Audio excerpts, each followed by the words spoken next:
Good morning students. आज हम फिर से इसी कड़ी में आगे बढ़ते हुए BSc BEd fourth year maths विविक्त गणित हमारी बुक चल रही है और इसका चैप्टर नंबर फर्स्ट समुच्चय संबंध एवं फलन। आज हम इस वीडियो के अंदर कपोत-कोष्ठ सिद्धांत पिजन होल प्रिंसिपल इस सिद्धांत पे चर्चा करेंगे, जो कि 2022 के अंदर 4 अंक का पूछा गया सिद्धांत है। तो यहाँ पर 2 प्रकार के क्वेश्चन है वो पुटअप हो सकते हैं।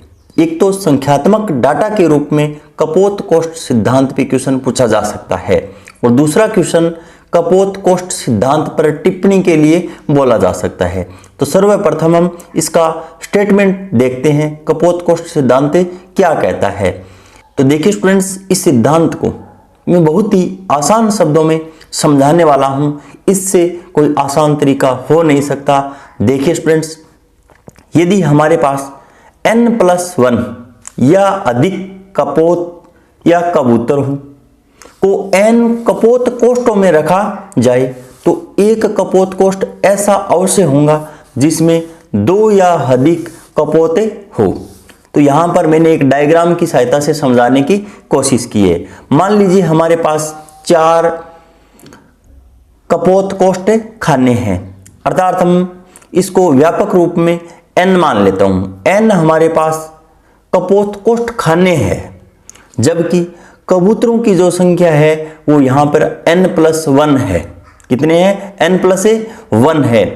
तो अवश्य ही एक कपोत कोष्ठ खाने के अंदर एक कबूतर है वो अधिक रहेगा। तो देखिए स्टूडेंट्स, यहां पर हम साधारण भाषा के अंदर ऐसा बोल सकते हैं कि खाने हमारे पास 4 हैं, कबूतर हमारे पास 5 है, तो एक खाने के अंदर एक कबूतर अधिक आएगा और एक खाने के अंदर एक कबूतर तो होना ही होना चाहिए। ऐसा नहीं है कि एक खाना है वो खाली रह जाए। सभी के अंदर एक एक कबूतर आने के बाद में जो 5वां कबूतर है वो तो या तो इस खाने में हो सकता है या इस खाने में हो सकता है या इस खाने में या फिर इसे खाने में। लेकिन ये सिद्धांत ये नहीं बताता है कि जो एक अधिक कबूतर होगा वो इस खाने के अंदर होगा। ये इस सिद्धांत की कमी भी मानी जा सकती है। अर्थात यदि n वस्तुएं कपोत या कबूतर को m स्थानों कपोत कोष्ठकों में वितरित किया जाए तथा n > m हो तो कुछ स्थानों में कम से कम 2 वस्तुएं आएगी। ये सिद्धांत है। हम कबूतर तो एक समझाने का जरिया है, यहाँ पर वस्तुएं भी हो सकती है, स्थान भी हो सकते हैं। यदि कपोत कई मैनी हो और कपोतों के लिए कोष्ठ होल है वो कुछ ही हो, मतलब ए फ्यू हो, कुछ खानों या कोष्ठों में 2 या अधिक कपोते होने चाहिए। कपोत कोष्ठ सिद्धांत से ये नहीं बताया जा सकता कि किस कपोत कोष्ठक में 2 या अधिक कपोते होंगे। ये पहले भी मैंने आपको बता दिया है, ये इस सिद्धांत की एक कमी मान सकते हो आप। यह केवल किसी कोष्ठ में 2 या अधिक कपोतों के विद्यमान होने की बात निश्चयात्मक रूप से बताता है। पुनः कपोत कोष्ठ सिद्धांत की अनुपालना करते समय यह निश्चित कर लेना आवश्यक है कि कौन सी वस्तुएं ऑब्जेक्ट्स कपोतों के रूप में और कौन सी वस्तुएं कपोत कोष्ठों के रूप में ली जानी है। अब देखिए स्टूडेंट्स, इसको हम गणित के रूप में किस प्रकार से खंडन कर सकते हैं। कपोत कोष्ठ सिद्धांत को फलन की भाषा में निम्न प्रकार से व्यक्त किया जा सकता है। तो यहां पर आप देख सकते हो, यदि हमारे पास कैपिटल X तथा कैपिटल Y कोई 2 परिमित समुच्चय हैं। क्या है? 2 कोई परिमित समुच्चय है जहां पे x का मापांक या यहां पर देखिए स्टूडेंट्स, x का जो गणनीय मान है वो y के गणनीय मान से क्या है? अधिक है। यदि एक फलन f एक नियम के द्वारा सच दैट x से y समुच्चय में कोई फलन है तो तब कम से कम 2 अवयव x1 और x2 बिलोंग करेगा कैपिटल X सेट में से। इस प्रकार है कि such that x1 not equal to x2, तो वहां पर जो प्रकट करने वाला मान हमें fx1 बराबर fx2 अगर प्राप्त हो जाए तो वहां पर कपोत कोष्ठ सिद्धांत लग जाएगा। साथियों, हम इसको एक एग्जाम्पल की सहायता से क्लियर करते हैं। दिखलाइए कि 13 व्यक्तियों में से कम से कम दो व्यक्तियों का जन्म माह एक ही है। तो यहाँ पर देखिए स्टूडेंट्स, मैंने एक्स समुच्चय के अंदर 13 व्यक्ति अर्थात कपोत रखे हैं। 13 व्यक्तियों को मैंने इस सिद्धांत के अकॉर्डिंग कपोत नाम दिया है, जबकि जो 12 माह है इसको कोष्ठ और इसके सेट को y से प्रेजेंट किया है। यहाँ पे y1 से लेकर y12 तक मान रखे हैं मैंने, यहाँ पर x1 से लेकर x13 तक मान रखे हैं। यहाँ से स्पष्ट हो रहा है कि x का जो मापांक है वो बड़ा है किससे, y के मापांक से। यहाँ पर x का जो मापांक है, हम मापांक तो वैसे बोल रहे हैं, यहाँ पर गणनीयता अर्थ होता है इसका x के अंदर कितने अवयव वस्तु स्थान है।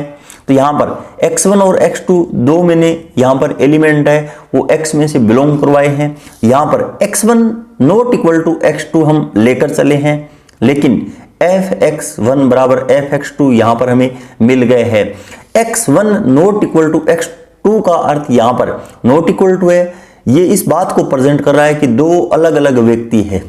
क्या है, यहाँ पर दो अलग अलग व्यक्ति है, लेकिन उसका जो जन्मदिन है वो एक ही माह में जन्मदिन होना बताया गया है। हो सकता है कि ये भी हो सकता है कि दो व्यक्तियों का जो जन्मदिन है वो एक माह में आ सकता है।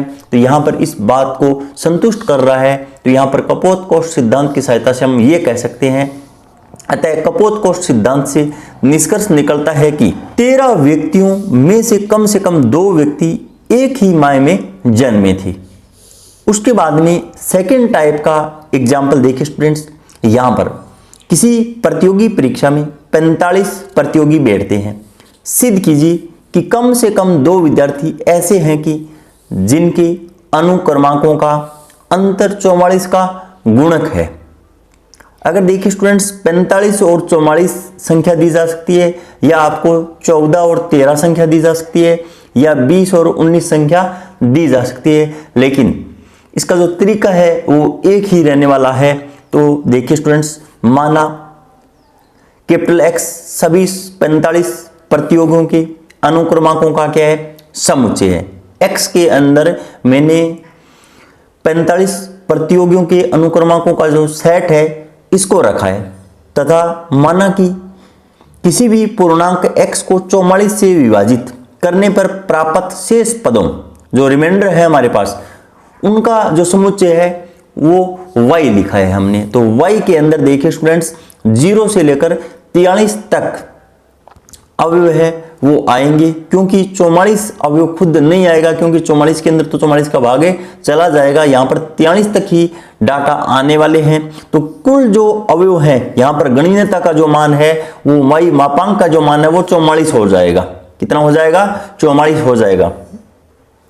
उसके बाद में देखिए स्टूडेंट्स, यहाँ पर x गणनीयता का मान 45 है और y गणनीयता या मापांक बोल सकते हैं एक तरीके से शॉर्ट के अंदर हम 44 है यहाँ पे। तो x का मापांक ग्रेटर देन y का मापांक। तो कपोत कोष्ठ सिद्धांत से हम इसको समझने की कोशिश करते हैं। देखिए स्टूडेंट्स, x के अंदर जो अनुक्रमांक है वो मैंने इस प्रकार से लिए हैं, 101 से लेकर 145 तक अनुक्रमांक मैंने रखे हैं, जबकि जो शेषफल वाला जो समुच्चय है वो y का मान है वो 0 से लेकर 43 तक मैंने यहाँ पर लिखा है। लिखने के बाद में देखिए स्टूडेंट्स, यहाँ पर 101 नॉट इक्वल टू 145, 101 अनुक्रमांक वाला और 145 अनुक्रमांक वाला प्रतियोगी है वो बराबर नहीं है, लेकिन 101 और 145 पे फंक्शन लगाने के बाद में जो रिजल्ट आता है वो बराबर आ रहा है। इसको हम इस प्रकार से भी समझ सकते हैं, 132 के अंदर में 44 का अगर भाग लगाता हूं तो शेषफल 0 आता है, 131 के अंदर में 44 का भाग लगाता हूं तो 43 शेषफल आता है। लेकिन देखिए स्टूडेंट्स, 101 और 145 पे मैं अगर 44 का भाग लगाता हूं तो शेषफल दोनों जगह इक्वल आ रहे हैं। हमने मान तो अलग अलग लिए हैं, लेकिन शेषफल क्या है, सेम आ रहा है।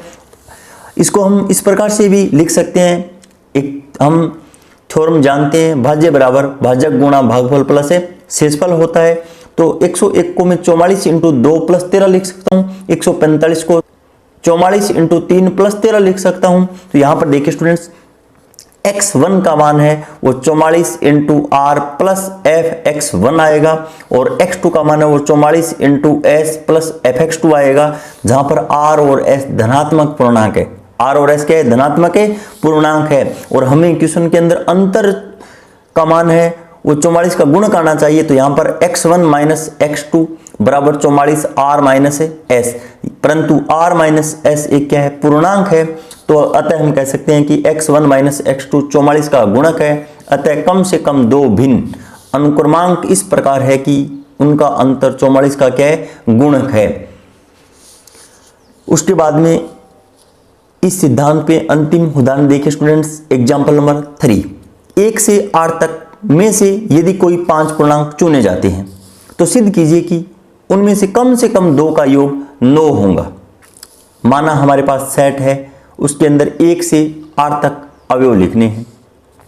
दो संख्याओं का योग 9 आने वाले विभिन्न समुच्चय, 2 का योग यहाँ पे A1 सेट के अंदर मैंने 1 और 8 को रखा है, A2 के अंदर 2 और 7 को रखा है, A3 के अंदर 3 और 6 को रखा है, A4 के अंदर 4 और 5 को लिया है। इन सभी का योग 9 बन रहा है साथ। इसके अलावा यहाँ पर 9 योग वाला कोई भी सेट हमें प्राप्त नहीं होने वाला है। 1 से 8 तक में से चयनित प्रत्येक 5 संख्याएं उपरोक्त A1 से A4 समुच्चयों में से किसी एक में होनी चाहिए। तो 4 समुच्चयों को कपोत कोष्ठ और 5 चयनित संख्याओं को कपोत माना जाए तो यहाँ पे x गणनीयता का मान बड़ा है y गणनीयता से। अतः चयनित नंबरों में से 2 उसी समुच्चय में होंगे जिनका योग क्या है? 9 हो। अगले वीडियो के अंदर हम आविष्ट अपवर्जन सिद्धांत पर चर्चा करेंगे। ये क्वेश्चन भी बीएससी बीएड 4th ईयर 2022 के अंदर इसका स्टेटमेंट पूछा गया है साथियों। इन्हीं शब्दों के साथ जय हिंद, जय भारत।